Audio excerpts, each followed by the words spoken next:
சொல்றான். வழிபோக்கருக்கு கூட சொல்ல கொடுக்கக்கூடிய உரிமையை கொடுத்துடுங்கன்னு சொல்றான். ஒரு சிறிதும் அதில் வீண் விரயம் செஞ்சிடாதீங்க, கரெக்டான முறையில் அவங்களுக்கு கொடுத்துடுங்க, அது உங்களுக்கு நன்மை ஆயிடும். நீங்க வீண் விரயம் செஞ்சிடாதீங்கப்பா, அல்லாஹ் திருமறையில சொல்லக்கூடிய விஷயத்தை பார்க்கிறோம். அப்பேற்பட்ட ஒரு மிகப்பெரிய ஒரு வழிகாட்டுதல் யாருக்கு அல்லாஹ் கொடுக்கிறான்னு கேட்டா, தொடர்ச்சியா சொல்லும் பொழுது அல்லாஹ்வுக்கு அடுத்தபடியாக பெற்றோர்களும் உறவினர்களையும் வைக்கிறான்னு சொன்னா, நாம இவங்களை தானே தூரம் வைக்கிறோம். ஒருவர் திருமணம் முடிகிற வரலும் பெற்றோர்கள் பக்கத்தில் இருப்பாரு. திருமணம் முடிஞ்ச உடனே மனைவி பக்கத்தில் வந்துடும், பிள்ளைங்க பக்கத்தில் வந்துடும். அந்த பெற்றோர்களை என்னன்னு கூட கேட்காத பிள்ளைகள்லாம் இருக்கத்தான் செய்யறாங்க. இன்னும் வயது முதிர்ந்து விட்டால் அவர்களை தூர வைக்கக்கூடிய மக்கள் இருக்கிறாங்க. இன்னைக்கு கூட நம்ம முதியோர் இல்லத்தில் முஸ்லிம்கள் முதியோர்களாக இருக்கிறாங்க.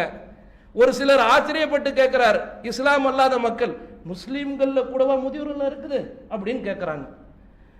இங்க இல்லை என்று சொன்னால் வேறு மதத்தவர்கள் நடத்தக்கூடிய முதியோர் இல்லத்தில் கொண்டு போய் விட்டு அவர்கள் வேறு மாதிரியாக மரணிக்கக்கூடிய ஒரு சூழல் உருவாக கூடாது என்பதற்காக நாம் முதியோர் இல்லத்தை வைத்தோம் என்று சொல்ல